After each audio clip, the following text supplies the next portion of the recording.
Time again for Talking Dogs with Ian Grant, owner of Vermont Dog Boarding and Behavior, VFW Drive Hyde Park. It's the show that delves into the training, socializing, behavior, nutrition, and wellness of your dog. And brought to you by Guy's Farm and Yard. They have locations in Morrisville, Montpelier, Williston, and St. Albans. If it eats and grows, Guy's can feed it. And we're back with the trainer Ian Grant. And this week, your dog's body language. So we can learn a lot by just observing our dog and how they lay down, sit, stand, all that kind of thing. Yeah, because we have to remember dogs don't lie, right? Dogs don't lie? I mean, in which way? Well, what are you talking about? Their emotions, what they show, what they display, there's no fibbing. Fibbing, okay. Their honesty is right there, how they're feeling 100% of the time. So oftentimes you may see a dog kind of hunch up their back. Now, I'm not talking about the hackles on their back, the hair or fur that stands up. That sounds like that looks like they're upset about something. Stimulated or attack. to a degree. So we're talking like hunching, meaning like, the middle of the back kind of looks like a camel, I should say, where it's certainly kind of has like a mound to it. It's not just straight from the shoulders to the tail. Right. So that tells us something. Yeah. What that tells us is that dog is telling everybody around it that it's nothing to fear. I'm no trouble. I'm just over here. I don't mean any harm to anybody. This is their way of making themselves look smaller. So they want to let everybody know I am no threat. You will often see this in dogs that are on maybe the insecure side. Not the ones that are, obviously if a dog is super scared or nervous, tail tucked, if you see them being fearful, you will see them make themselves look smaller. It's just their way of just, like I said, communicating to everybody like, there's no trouble over here. I have nothing to throw into the mix here that's going to cause any problems whatsoever. So what are they telling us by doing that? And if that's what the reason is, so are they sending a message of what? They're not comfortable. Oh. They may look at a situation, and I mean, we've had dogs that, come in for, let's say, an evaluation or something, and you put other dogs around it, and they just slowly start to kind of hunch their back. Their head may lower, their tail may lower. And then it just turns into this body position. And sometimes even their front legs get closer to the back legs. Because if you think about it, they're not folding themselves up, but they're trying to make themselves look smaller. If you took this even further, which I never want to see this, if you took it further, if they lied down, you would see them almost like go into a fetal position because they're so scared. They just don't, they don't want to cause any trouble whatsoever. Here's the thing that goes along with it. You don't have to do anything about this. I was going to say, that was going to be my next question. So why is it important that we know what this means, though? Well, because this gives us a chance to advocate for our dog, right? If you're walking Tika along and there's a big dog coming and she kind of goes, oh boy, I'm not comfortable with this, and you start to kind of see her hunch up, as an owner going, okay, I need to advocate for her. So I need to either create space, get in between her and the other dog, whatever it is to help her feel more comfortable. So there is no correcting this. You're not going to correct your dog and say, hey, feel more confident. Hey, present yourself in a much more stronger way. Hey, change your mind. It doesn't work that way for dogs. All it tells us is, okay, if your dog feels, like it's going to be harmed, obviously you have to step in there. Right. If your dog is doing that and the other dog is 100% bulletproof, they don't have a mean bone in their body, I may just kind of create a little space, let my dog come out of it, and then get them back together again.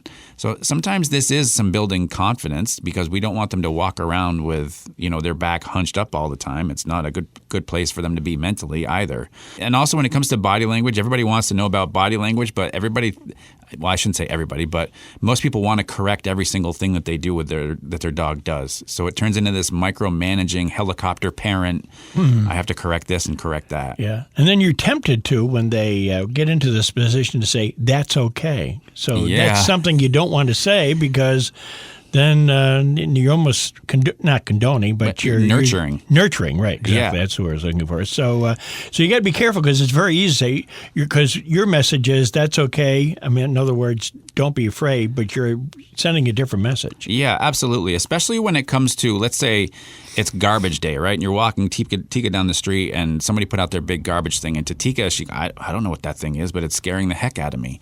You may see a dog hunch up because of something like that. So yeah, I'm not a proponent in that moment of reaching down and petting Tika and going, it's okay, it's all right. Yeah. I'm actually going to walk over to the garbage can. I'm not going to drag her over, but I'm going to walk over and stand next to it so she knows I'm cool with it. So if I'm cool with it, there's a good chance that you will be too, and like everything's okay that way. Yeah. That way of looking at things can solve a lot of problems too. It can. I mean, you can't do that with obviously dogs, right. Dog-to-dog interactions, but right. any inanimate objects, you can certainly do it that way.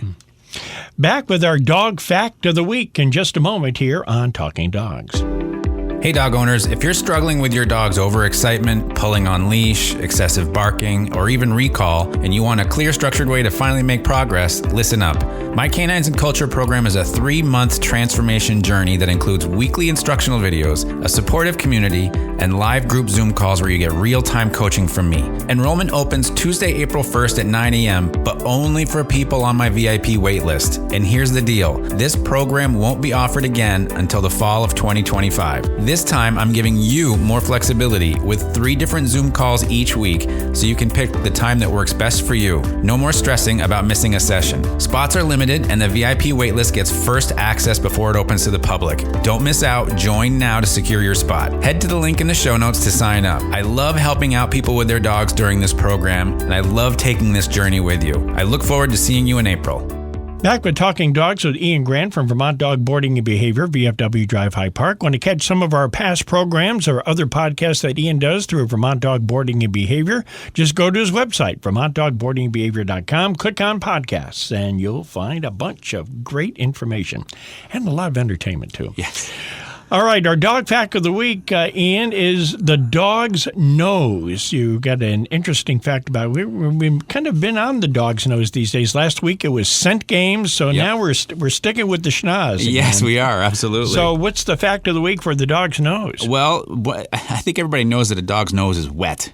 Right? Yeah. We all know, especially if they touch our hand gets wet. So part of the reason that the dog's nose is wet is because it actually helps soak up any molecules in the air that has scent to it to help them smell. Really, boy. So it attracts, and it also may stick to their nose, so it becomes very powerful to them. It's a big tool for them to help sniff anything that's around, whether it's the search and rescue or find it games that we talked about last week. So that's a part of it. And then if you've ever been really up close to a dog's nose, you'll see there's I don't even know if like texture is the right word to it, or there's a pattern to it. So the other part that I learned too is that a dog's nose is basically like their fingerprint, meaning there's no 2 fingerprints alike, no 2 nose prints alike. So it's significant to each dog, which I thought was a pretty cool concept. All right. It's almost like a dog's DNA. Yeah, absolutely. So the other part of it too with the dog's nose is I'm sure as a dog owner, we've all heard our dog kind of almost like they'll sniff something and you hear the big like they're trying to blow out their nose. Yeah. So what this does is when they give a big, air rush through their nose, so they exhale, it actually helps stir up molecules, whether it's on the ground or whatever, that they're trying to sniff. So it's their way of blowing into, let's say, a pile of dirt to throw up all these scent molecules in the air, so then it makes it easier for them to smell. So it's pretty amazing what they can do. I am in awe of a dog's nose. Yeah. Between that and last week being able to detect a little bit of liquid in 3 Olympic-sized pools. Yeah.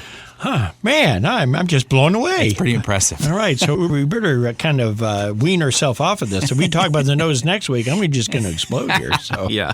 Well, speaking of next week, our topic will be understanding reinforcements. So reinforcements meaning? Well, some dogs are toy motivated, some dogs are food motivated, so those are considered reinforcers, but it's more of how well we know our dogs and how much they can change. It's not like sending 4 reinforcements. Right, right. On Talking Dogs with Ian Grant, brought to you by Guy's Farming Yard with locations in Morrisville, Montpelier, Williston, and St. Albans. If it eats and grows, Guy's can feed it. And for the trainer Ian Grant, I'm Roland and we are Talking Dogs.